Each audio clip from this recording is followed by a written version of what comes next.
Hi guys, Arthur here from Homeowner DIY. In this video, I'm going to show you how to change out the main relay in a 96 to 2000 Honda Civic. Now, the main relay is what sends power to your fuel pump. So specifically, I'm having an intermittent crank no start condition. I've already changed the distributor. Guys, check out the description for a link to that video. I changed out the distributor. I'm still having the same problem. So the only other thing could be the main relay.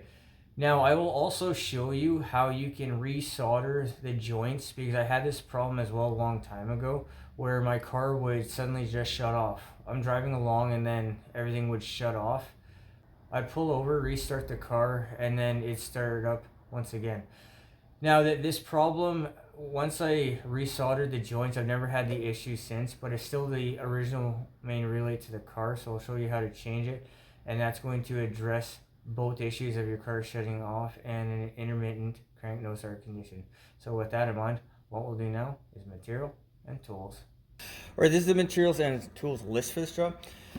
So main relay, this is standard. The part number is RY422. And then for tools, just my socket set. I'll need probably a 10mm socket and a Phillips bit. Guys, this is the materials and tools list for this job, so let's change out this relay. Alright, on this car, the main relay is underneath this panel here. So the panel needs to be removed and then the main relay can be unbolted. The glove box here needs to be removed. So it catches on either side, here and here. So if you just push down on the one side, push down on the other side.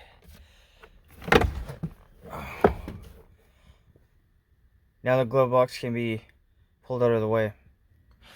Alright, we have a Phillips screw here and then a Phillips screw over here. This one's plastic. Once this Phillips screw is taken out, this piece here can be removed. So for this screw here, I'm going to be using a number 2 Phillips.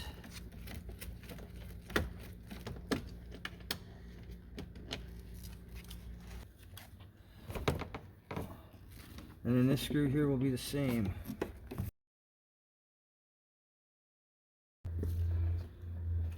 So this panel can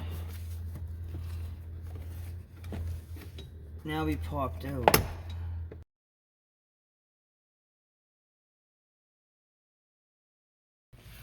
So this panel has a couple clips that fit inside 2 notches. So with that out of the way,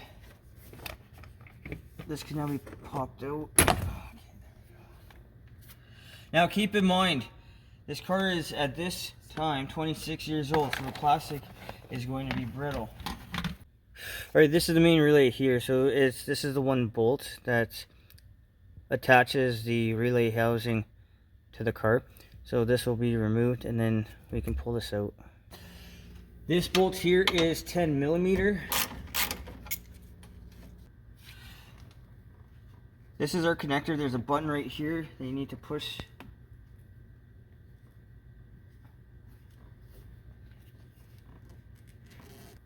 So what I need to do is take a flathead and then in between the space between the plug, just put the flathead between the two and then just turn it, and then you can eventually get this off.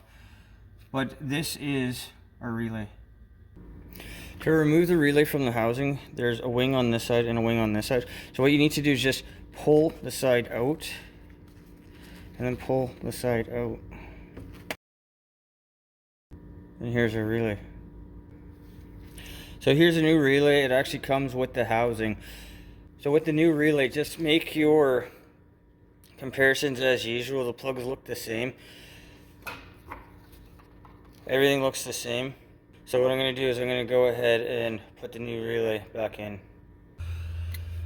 Alright, with a relay, just reconnect it. You'll hear it click.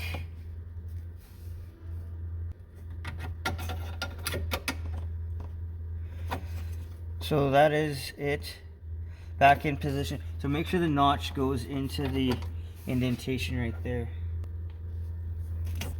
So with our 10mm bolts, make sure that you have the washer and the lock washer still attached. Tighten it up by hand. and just tighten it up until it stops. Just like that. Alright, before putting any of the panels back in, make sure that you test the relay to make sure that's working. So you're going to hear a click from the relay.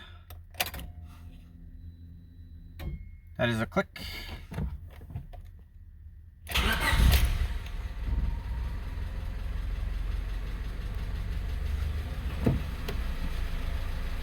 Okay, everything seems to be fine. Alright, this side panel is the first to go on. Now, before putting on the side panel, you notice all the rust here. So what wound up happening was there's a leak at the top of the windshield, and then it was coming down the side here. It was leaking down here, and I first noticed the water on the floor. It took me actually a little while to figure out where the leak was coming from, but it came from the very top of the windshield, and then it worked its way down to the bottom to the floor, and that's where I noticed a leak. It took me a little while to figure out where it was.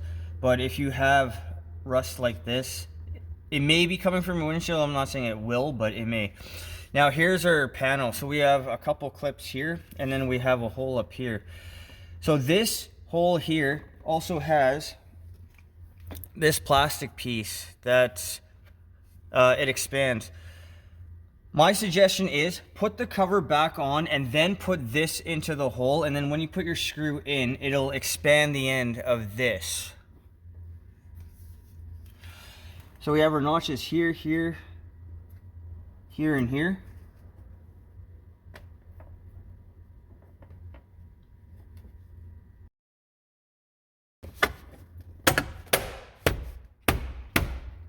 Slightly tap it into place. Alright, so here is our plastic piece. So just push the ends in, and then it's going to go into that there. And now with our small plastic screw,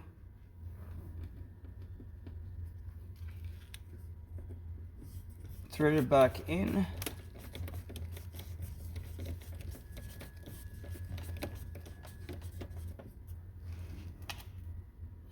And now the other cover can go back on. So this is our other cover.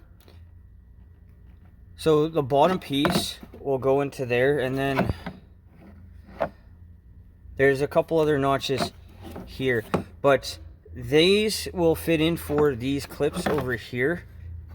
So you see the 3 clips, and then the screw at the top here can go and be put back in.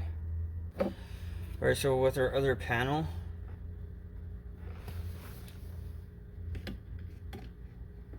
we'll put it back into place.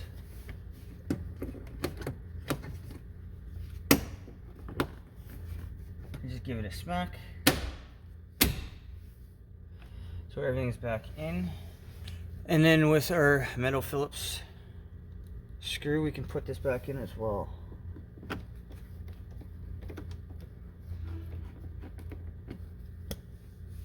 And now with our glove box, once again, these two have to be on the inside. So you just push the glove box in.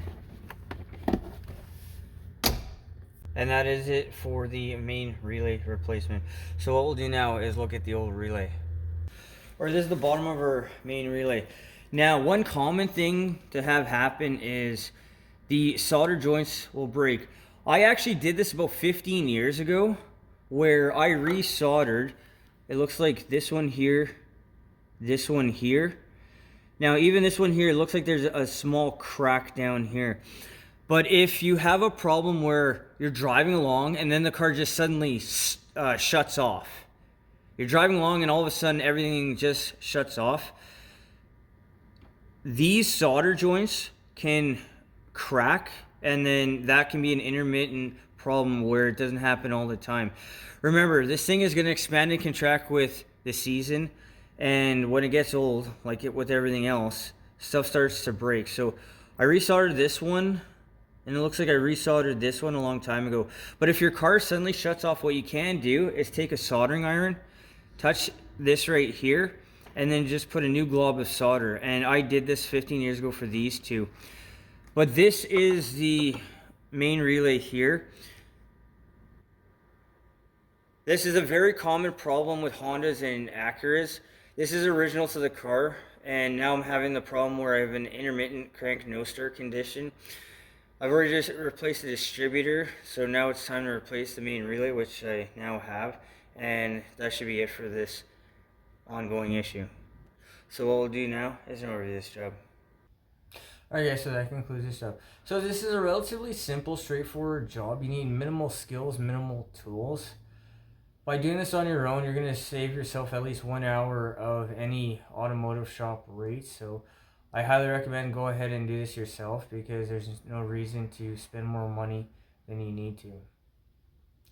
The time on this job. The time was an hour, maybe even less, depending on how quick you are. If you have no issues, then it might be less than an hour, but I'm going to ballpark an hour as an average. The cost of this job. The relay was about $80. Now, when I looked at the possible relays, I think they range from like $50 to $80. I am always a proponent of not going for the cheapest thing on the shelf. Go for something middle of the road if you don't want to go to the highest end, because it's always better to spend a little more money and just do the job once instead of having a possible issue and having to go back and do the job all over again, and may not even be able to get a refund for the original part that you bought. Guys, I hope you enjoyed the video. I hope you learned something. I hope what I showed you here will address either your intermittent crank no start condition, or if your car shuts off all of a sudden, because I've had both problems with this relay in the past. Guys, till next time, please hit the like button, subscribe, and I'll see you on our next project.